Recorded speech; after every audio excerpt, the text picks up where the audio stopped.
हैं राव मोहम्मद अफजल खान, प्रोफेसर हैं, एनालिस्ट हैं। सबसे पहले आपको इनसे मिलवाते हैं। अस्सलाम वालेकुम। वालेकुम सलाम, क्या हाल है? आप ठीक हैं? जी अल्हम्दुलिल्लाह हम ठीक हैं। प्रोफेसर साहब, जो ईरान और अमेरिका को लेके हम अक्सर डिस्कशंस कर रहे हैं क्योंकि पूरी दुनिया में जो है ये ऐसा इशू है जिसके ऊपर बहुत ज़्यादा बात हो रही है। और अभी जो हालिया बयान आया जी सुप्रीम लीडर मुश्तबा खामनाई के हवाले से, उनकी सेहत के हवाले से जो खबरें चल रही हैं, क्योंकि इजराइली मीडिया की बात करें वो डिफरेंट स्टेटमेंट दे रहा है। अगर हम ट्रंप की बात करें तो जो उसने कहा अमरीकी बहरिया ने आबनाए हॉर्मस से बारूदी सुरंगें साफ करके मुकम्मल कंट्रोल हासिल कर लिया। मतलब डिफरेंट तरह के बयान आ रहे हैं, क्या कहेंगे इस हवाले से? देखिए, बात यह है कि आप और हम, बल्कि पूरी दुनिया वाच कर रही है जब से ये जंग शुरू हुई है। और जंग शुरू ही उनके सुप्रीम लीडर की शहादत से शुरू हुई थी। उसके बाद मुश्तबा खामनेई वाली जो आपने बात की, फिर उन्होंने बताया कि वो बेटे हैं पहले सुप्रीम लीडर के, तो उन्होंने कहा कि वो बना दिए गए हैं सुप्रीम लीडर, लेकिन वो मंजरे आम पर एक बार भी नहीं आए चुके। और चूंकि एक बार भी नहीं आए, तो ये जो बात आप आजकल कर रहे हैं, ये पहले दिन से ऐसे मामलात हुए कि ट्रंप ने भी कहा और लोगों ने भी कहा कि पता नहीं वो हैं भी कि नहीं भी हैं, ये ऐसे सिलसिले चले। उसके बाद कुछ अरसे तक आपने देखा कि उनके आर्डर जो से हैं वो बयान की शक्ल में आते रहे और अमल दरामद होता रहा। कल परसों उन्होंने फर्स्ट टाइम एक उनकी वीडियो रिलीज की है जिसमें कि वो बैठे हुए हैं और अपने लोगों से बातें कर रहे हैं। इस बात का मतलब है कि ये बातें इस्राएली मीडिया क्या है, मुखालिफ मीडिया क्या है, वो अपनी जगह इबहम रखते थे। और ईरान ज़ाहिर है पहले दिन से तरदीद कर रहा है कि वो सारा कमांड जो सा है वो ही कर रहे हैं, और जितने फैसले हैं उनकी तायीद उसमें शामिल है। आपको याद होगा कि जब ये मुआहदा हुआ था पाकिस्तान के ज़रिए ईरान और अमेरिका के दरमियान, जब भी ये कहा था कि गो वो नहीं चाहते कि ये चीज़ें इस तरह हों, लेकिन वो पूरी तरीके से इस मुआहदे की हिमायत करते हैं ताकि अमन आए वगैरह वगैरह। तो किस्सा मुख्तसर ये है कि अभी ये इसराइल का जो प्रोपेगेंडा वो जंगी प्रोपेगेंडा भी हो सकता है। जब आप कह दें कि आपका कमांडर इन चीफ या जो असल ताकत है कमांड करने वाली वो फ़ाल नहीं है, बीमार है या नहीं है, तो ज़ाहिर पूरी फौज के मोराल पे असर पड़ता है। तो ये एक जंगी चाल भी हो सकती है। और हकीकत का जहाँ तक ताल्लुक है, जिस तरीके से इंटैक्ट है अब तक ईरान, अपने इतने बड़े जंग के बाद भी ईरान एक यूनिटी के तौर पे काम कर रहा है, तो इससे ये लगता है कि उनके सुप्रीम लीडर मौजूद हैं। वरना ये ऐसी चीज़ें आजकल के ज़माने में नहीं होती कि मेरे या आपके कहने से कोई, ज़ाहिर उनके सारे ये जो सदर हैं, जो बाकी कमांडर इन चीफ हैं, फौज है, वो सारों को पता है कि वो हैं, तभी वो एक रह सकते हैं। वरना आपको पता है कि दुनिया में एक मिनट नहीं लगता कि मुख्तलिफ ग्रुप बन जाते हैं, टूट जाते हैं। अच्छा, अहम बात यह है कि कल एक नई डेवलपमेंट हुई है, वो ये है कि उनके तमाम फौजी ओहदेदारान जो पहले से थे उनके ओहदे चेंज कर दिए गए हैं ईरान में। तो ज़ाहिर है वो मुश्तबा खामनेई ने भी कमांड ली है पूरी फौज की जैसे होता है, और उन्होंने मुख्तलिफ पासदारान इनकलाब के जो पहले कमांडर इन चीफ थे उनकी बजाय और लगा दिए, जो दूसरी फौज थी जनरल इसका मतलब ये है कि वो एक बंदा जिसे वो सुप्रीम कमांडर कहते हैं वो काम तो कर रहा है। अब ये है कि उनकी सेहत अगर ख़राब है या नहीं है, वो इसलिए क्या साराई भी हो सकती है और हकीकत भी हो सकती है, बिल्कुल ऐसे, क्योंकि वो पहले दिन से ये भी शकूक थे कि या तो इन्होंने खुफिया रखा हुआ है इस डर से कि कोई उनकी जान को ख़तरा दोबारा ना हो अमेरिका की तरफ से, या फिर वो वाकई कोई उस बमबारी में जिसमें उनके वालिद शहीद हुए थे वो इतने ज़ख्मी हो गए, ये बातें थी इतने ज़ख्मी हो गए हैं कि वो इस काबिल जब की बात है। तो इसलिए ये है कि ये इबहम अलबत्ता इसराइल भी पैदा करेगा, इससे उन्हें फ़ायदा है, उन्हें फ़ायदा है कि मोरल डाउन हो। जी, मोरल डाउन हो। अच्छा, लेकिन इसमें ईरान की तरफ से वो जो ट्रम्प का बयान आया था, जी हम ये शतरंज का खेल चल रहा है, और इस पर जो है ईरान की तरफ से जवाब आया है ट्रम्प को, जी हमसे बेहतर शतरंज का कोई खिलाड़ी नहीं है। तो इससे भी बहुत सारे जो बातें वो वाजे हो जाती हैं कि ईरान जो है किसी सूरत कम नहीं है और उसकी जो स्ट्रेटजीज हैं वो बहुत ज़बरदस्त चल रही हैं। हाँ जी, देखिए बात ये है कि अमेरिका और ईरान में आप दुनिया ने दो फर्क देखे। अमेरिका फौजी ताकत के हिसाब से तो इस काबिल था कि उसने जहाँ चाहे बमबारी कर दी, जो चाहे बम बड़े बड़े गिरा दिए, लेकिन जहनी जो स्ट्रेटेजी है और जहनी जो जंग है, उसमें पहले दिन से ही ईरान ने दुनिया को भी हैरान किया, अमेरिका को भी हैरान किया हुआ है। असल में बात यह है कि वो अपनी तरफ से जो भी इस जंग को बंद करना, देखें एक बात तो ज़हन में रखें कि जंग बंद करना अब ईरान के लिए भी ज़रूरी है और अमेरिका के लिए उससे ज़्यादा ज़रूरी हो गया। ये आप ज़हन में रखें, बंद करना इन दोनों की मजबूरी है, लेकिन बंद करने से पहले हर कोई ये चाहता है कि मैं मुअज़्ज़िज़ रहूं। बिल्कुल, बात इतनी सी।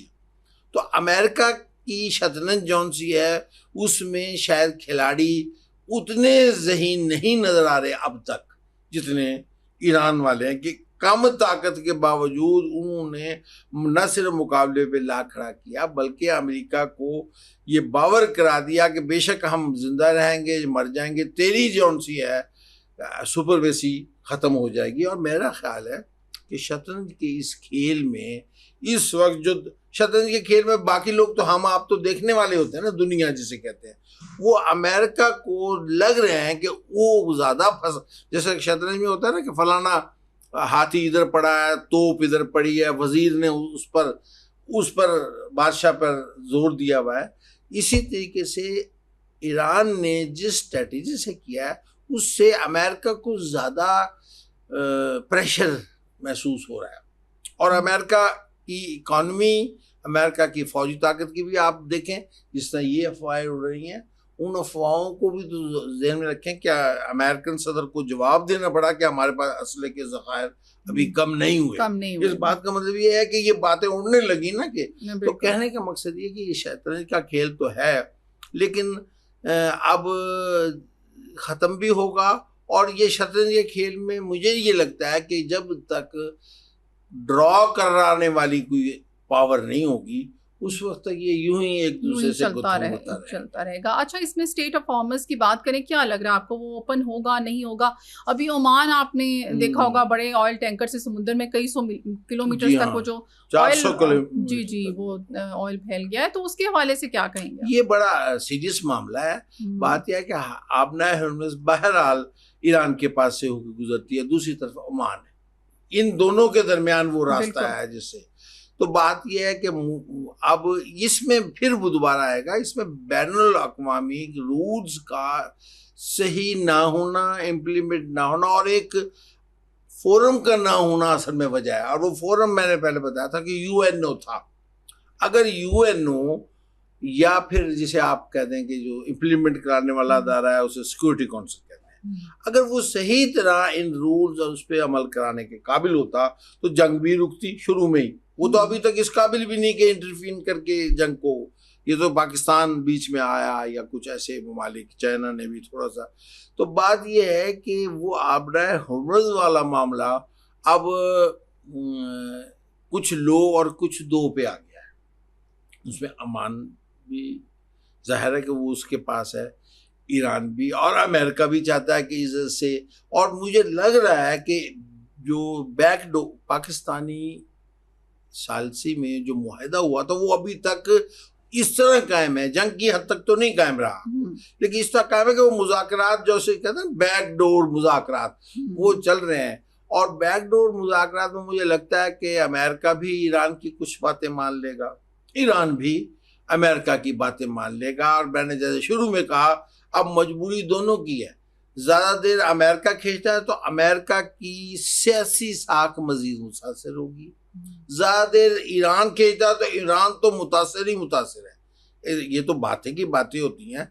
अगर यूं ही उस पर बंदिशें रहें, यूं ही उसकी वो जो नाकाबंदी भी जारी रहे, और यूं ही जब चाहे अमेरिका बमबारी, जब जंग जारी रहेगी तो बमबारी हो सकती है फिर। बिल्कुल। और ये भी बैद नहीं, किसी उसमें नहीं कि अमेरिका फिर गुस्से में आके या अपनी स्ट्रेटेजी के तहत इनके किसी और लीडरों को मार दे। तो क्या, देखें मेरी बात, जंग हुई, जंग जारी है, जंग में ही बड़े लीडर मारे गए, जंग में दोबारा नहीं मारे जा सकते। जंग तो जंग है ना। तो इसलिए इन तमाम चीज़ों को रोकने के लिए एक फोरम की ज़रूरत थी। मैंने पहले भी एक आपके प्रोग्राम में कहा था कि सिक्योरिटी काउंसिल और यूएनओ अपनी अफादियत खो चुकी है। एक ऐसे ब्लॉक की ज़रूरत है जो जंगों को रुकवाने की सलाहियत भी रखता हो। और सलाहियत दुनिया में आपको पता है पावर है। तो सलाहियत से मुराद ये मेरी और आपकी अखलाकी गुफ्तगू से ना जंग शुरू होती है ना जंग। तो वो अब आप नोट करें, पता नहीं आप दुनिया देख रही है या नहीं देख रही, मैं ये देख रहा हूँ कि वो बात है जो हमने शुरू में जंग में कही थी, एक ब्लॉक बनेगा एक नया ताकत का, उसकी शुरुआत हो चुकी है, बशर्ते कि दुनिया विजन रखती हो। बज़ाहिर तो इस वक्त दुनिया में ताकतें 5 हैं, अमेरिका, चीन, रूस वगैरह, लेकिन जो ताकत उभर के आगे आ रही है, जो ताकत स्ट्रांगली आगे आ रही है, जिसकी लीडरशिप में दुनिया आना चाह रही है, वो है पाकिस्तान। और ये जो मुआहदा हुआ है नया, ये इसे लिंक करें, ये जो मुआहदा हुआ है पाकिस्तान, तुर्की और सऊदीया के दिन में, ये एक ब्लॉक की शुरुआत है। और मैं ये फिर दोबारा कहता हूँ, ये ब्लॉक जंगे करने के लिए नहीं, ये जंगे रुकवाने में काम है। ये बड़ी इम्पोर्टेंट बात है, नो डाउट। अच्छा, इसमें वही आप पाकिस्तान को आप ले आए हैं, तो हम आज़ादी वीक भी चल रहा है, पाकिस्तान को इस सारी सूरत हाल में आप किस तरह से देख रहे हैं? पाकिस्तान को तो मैंने पहले भी कहा था कि अब ये जो दुनिया का जो स्टाइल बन चुका है पाकिस्तान में, मैं ये कहता हूँ कि पाकिस्तान की मौजूदा जो भी क़यादत है, आप ये कभी डाल देते हैं ना जी जमहूरी, कभी कहते हैं जी अदारे, मैं कहता हूँ कि पाकिस्तान इन सब से मिलके बना है। हरगिज़ ये ना कहा करें कि जी ये फलानी चीज़ है, ये पाकिस्तान मीन मैं, आप और पाकिस्तान का एक एक बंदा। ये जो मौजूदा क़यादत है पाकिस्तान की, इसका ये जो फैसला है, शायद किसी को नहीं पता कि हम कमज़ोरी हमारी इकॉनमी की थी, सारी दुनिया जानती। हमारे पास फिनेंशियल मामला थे जो हमें कभी किसी के पास ले जाते थे, कभी किसी के पास ले जाते थे, यही था ना। लेकिन ताकत के हिसाब से हम ना सिर्फ एटमी ताकत है, हमारे स्किल्स और हमारे नौजवान इस काबिल हैं कि वो सब कुछ करके दिखा सकते हैं। हत्ता कि हमने दुनिया के 1 अरब से ज्यादा वाले मुल्क को जंग में शिकस्त भी दिखाई आपके सामने।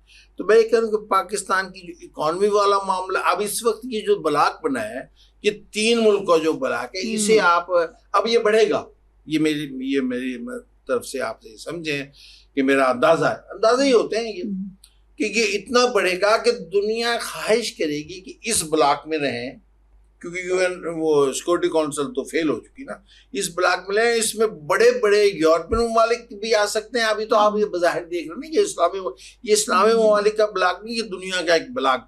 इकॉनमी फिलहाल हमारी कमजोर थी, सऊदी अरब की इकॉनमी हमारे साथ होगी। टेक्नोलॉजी की बहुत सी चीजें तुर्की के पास थी, वो हमारे साथ होगी। और हमारी ये जुर्रत और बेबाकाना फैसले कि अगर किसी ने हम पर या हमारे 3 ममालिक पर हमला किया तो हम यकमुश्त जवाब देंगे, ये दुनिया के लिए एक तंबीह होगी।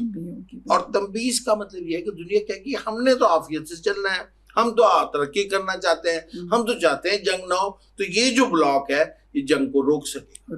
तो पाकिस्तान को मैं देख रहा हूँ कि पाकिस्तान लीडिंग पोजीशन में उस वक्त से आ रहा है जब से वो सालसिया किरदार ऐसे अदा नहीं होता। पहले ही वही काम जो अक़वाम मुत्तहिदा करती थी वो पाकिस्तान ने किया, ये मामूली बात नहीं थी। अक़वाम मुत्तहिदा तो ये कभी नहीं कर पाई। मैं ये कहना चाह रहा हूँ कि पाकिस्तान ने मनवा लिया कि वो लीडरशिप और ज़हनी तौर पर दुनिया की नंबर 1 कौम है। बिल्कुल ऐसे जो कमजोरियां हैं उनको दूर करने के लिए ये सिलसिले कर रहे हैं। और पाकिस्तान की अब तरक्की होगी, पाकिस्तान की इक़्तिसादी तरक्की भी होगी, पाकिस्तान की फौजी तरक्की भी होगी, पाकिस्तान के इंशाअल्लाह ताला लोग दुनिया भर में एक पॉजिटिव व्यू के साथ अपनी अपनी जगह काम करेंगे। ये जो ममालिक, मैं पता नहीं आप कहेंगे ये इधर की बात उधर कर रहा है, लेकिन है सारी बातें मिली हुई। आपने पिछले दिनों सुना कि यूएई में वीजे कुछ लोगों के कम हुए। मैं कह रहा हूँ कि बुला कर देंगे, दे रहे हैं, सब देंगे, बुला रहे हैं। नहीं, वजह ये है कि जब आप किसी काबिल हो तो देते हैं। आपको पता है कि एक वक्त ऐसा भी रहा कि यूरोपियन ममालिक के लोगों को बड़े पजीराई मिलती थी, हमारे लोगों को वो पूछते नहीं। अब लोग जा रहे हैं और बता रहे हैं कि इज्जत उल्टी शुरू हो चुकी भी है, और गिनती उल्टी नहीं, गिनती अब सही शुरू हुई है। अब सही शुरू, मैंने तो फ्रेज में कहा था ना, मुहावरे में कहा था, आपने सही शुरू हुई है। और ये मैं कहूँ पॉजिटिव इसलिए है कि ये अगस्त में बात कर रहे हैं आजादी 78 साल की आजादी के बाद हम वो रोशन चेहरा लेकर आगे निकल रहे हैं कि अब वो मुल्क जो हमसे टूट कर बांग्लादेश बन गया था वो भी हमारी तरफ देख रहा है। ये मामूली बात नहीं है। आप अब चले जाएं, अगर आज कोई बांग्लादेश में चला जाए तो पाकिस्तान से मोहब्बत उनकी उजागर हो चुकी है। उन्हें पता लग गया कि वो सियासी ज्यादती अपनी जगह, वो तो मैं भी तस्लीम करता हूँ, आप भी करते हैं, वो मतलब वो गलती है हमारी, लेकिन वो कहते हैं कि हम और भाई हम ही थे, हमें तोड़ा गया, साजिशों के जरिए तोड़ा गया। इसी तरीके से ये जो ममालिक हैं, मैं आपको बताऊं, मेरा अपना ये ख्याल है कि जल्द ही कतर, अभी तो इकॉनमी की तरफ आ रहा है, हो सकता है मिस्र भी कोशिश करे कि इसमें आ जाए। लेकिन मैं ये कह रहा हूँ कि हमारे साथ बाकी ममालिक भी हैं, जिसे ना भूलें, जो कि गैर मुस्लिम में आप शुमार करते हैं। उसमें चाइना, आपके ये सारी चीजों में चाइना आपके बैक पर है। तो पाकिस्तान और चाइना का जो इत्तेहाद है वो बगैर लिखे इससे बड़ा है जितना ये तीन ममालिक का है। ये जो तीन ममालिक वाला बाकायदा इत्तेहाद है, इससे बड़ा इत्तेहाद है जो 78 साल में शुरू हुआ, वो पाकिस्तान और चाइना का है। अब वो आपको पता है कि दुनिया की सबसे बड़ी इकोनॉमी अब चाइना ही है। इसी खौफ में ये उल्टे सीधे इकदामात इसराइल ने अमेरिका से करवा लिए, जो कि वो नाकाम हो गया। अब मैं ये कह रहा हूँ कि पाकिस्तान का मुस्तकबिल इतना अच्छा है कि मैं ये तो कह रहा हूँ क्या हो सकता है अल्लाह ताला आपको भी जिंदगी दे, हमें भी दे, अगले साल हम बात करें तो ये जो मैंने अभी बात है कि पाकिस्तान उस स्टेज पर हो जो बड़ी ताकतों का होता है, और उस स्टेज में सिर्फ और सिर्फ एटमी ताकत होना नहीं, डेवलपमेंट की उस स्टेज पर हो, इकोनॉमी की रफ्तार की उस स्टेज पर, और दुनिया में इज्जत की तरफ हो। और ये आप नेगेटिव कोई छोटी मोटी चीजें हो जाती हैं, इससे घबराने की जरूरत नहीं होती। मुल्क की कौमों की जो तारीख जितनी देखें उसमें कुछ अनासर हमेशा नेगेटिव रहते हैं।